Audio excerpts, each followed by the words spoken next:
भवाय चन्द्रचूडाय निर्गुणाय गुणात्मने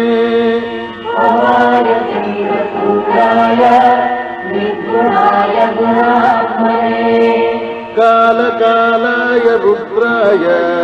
नीलग्रीवाय मङ्गलम्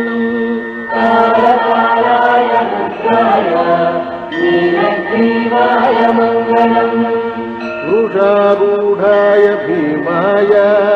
व्याघ्रचर्माम्बराय च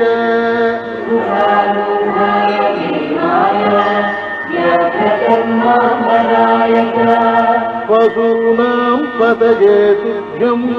गौरीकान्ताय मङ्गलम्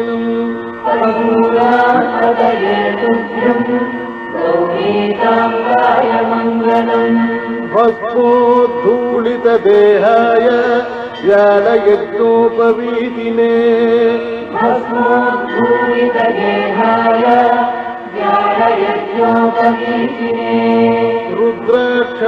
रुद्राक्षमालाभूषाय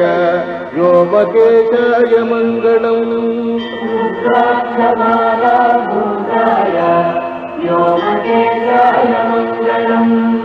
सूर्यचन्द्राग्निनेत्राय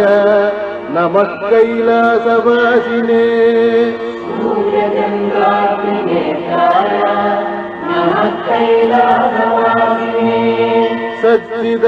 सच्चिदानन्दरूपाय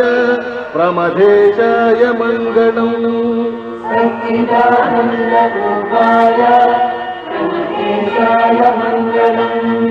मृत्युञ्जयाय साम्बाय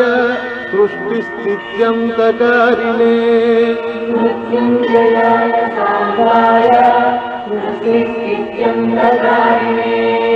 त्रयम्बकाय शान्ताय त्रिलोकेशाय मङ्गलम्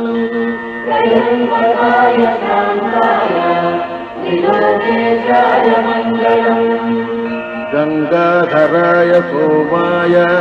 नमो हरिहरात्मने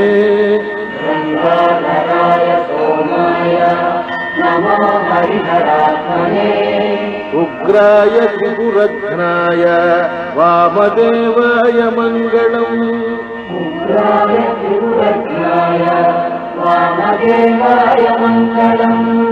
सद्योजाताय सर्वाय भव्यज्ञानप्रदायिने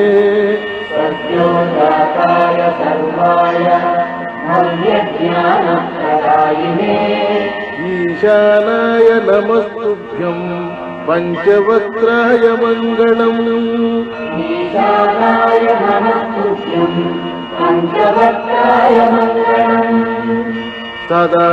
सदाशिवस्वरूपाय नमस्तत्पुरुषाय च